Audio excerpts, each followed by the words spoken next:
ধরুন আপনার কোনো আত্মীয়র বিয়ে, আপনি আপনার সেই আত্মীয়র বিয়ে খেতে আপনার বাড়ি থেকে প্রায় 50-60 কিলোমিটার দূরে গেছেন একটা গাড়ি করে কোনো আত্মীয়র বিয়ে খেতে।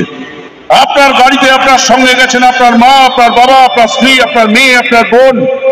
আত্মীয়র বিয়ে বলে কথা বন্ধু, একটু রাত হয়ে গেছে, ফিরতে রাত্রি 1টা-1:30 মাঝরাত, গাড়ি করে ফিরছেন শুনশান রাস্তা। এই শুনশান রাস্তায় হঠাৎ দেখলেন 5-6 জন নরখাদক দুষ্কৃতী কোনো ঝুপড়ি থেকে, রেল লাইনের ধারের বস্তি থেকে, যাদের ঘরে থাকে না কোনো কোলাপসেবল গেট, ফাঁকা মাঠের পাশে যাদের বাড়ি, সেই বাড়ি থেকে একটা 15-16 বছরের মেয়েকে তুলে নিয়ে এসছে। 5-6 জন নরখাদক দুষ্কৃতী, যারা দিনের বেলা মুখোশ পরে ঘুরে বেড়ায়, রাতের বেলা তাদের আসল নরখাদক চেহারাটা প্রকাশ পায়, যাদের চেনা যায় না দিনের আলোয়।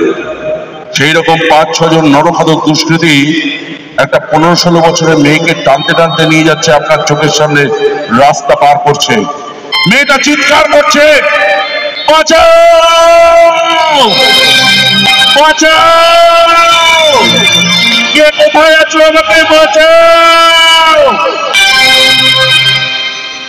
গাড়ি থামাবেন আপনার, গাড়ি থামিয়ে আপনার গাড়িতে উপস্থিত সর্বশক্তি নিয়ে ঝাঁপিয়ে পড়বেন 5-6 জন নরখাদক দুষ্কৃতীদের উপর ওই মেয়েটাকে বাঁচানোর জন্য?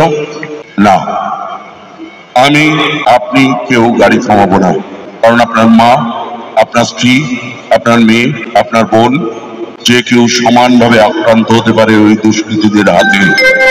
আমরা ড্রাইভারকে বলবো, গাড়িটা টান, গাড়িটা চালা, তাড়াতাড়ি বেরিয়ে চল, ওদের হাতে পিস্তল আছে, ওদের হাতে বোম আছে, বেরিয়ে চল তাড়াতাড়ি, পালা এখান থেকে।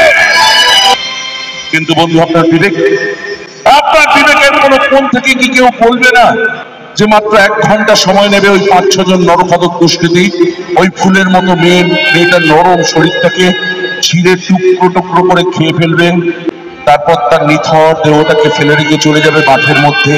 পরের দিন সকালে একটা পুলিশের গাড়ি আসবে, একটা অ্যাম্বুলেন্স আসবে, তুলে নিয়ে যাবে মেয়েটার নিথর দেহটাকে, পোস্টমর্টেম হবে, একটা ছোট্ট খবরের কাগজে বেরোবে, একটু দূরদর্শনে বলবে, অমুক জায়গায় গতকাল রাতে অমুক মেয়েটি ধর্ষণ করে খুন হয়েছে। খবরের কাগজের পাতায় চোখ রাখুন, দূরদর্শনের পর্দায় চোখ রাখুন। তারপরও কিছু লোক বলতে চায় আমরা ভদ্রলোক, আমরা ভদ্র সমাজের বাসিন্দা।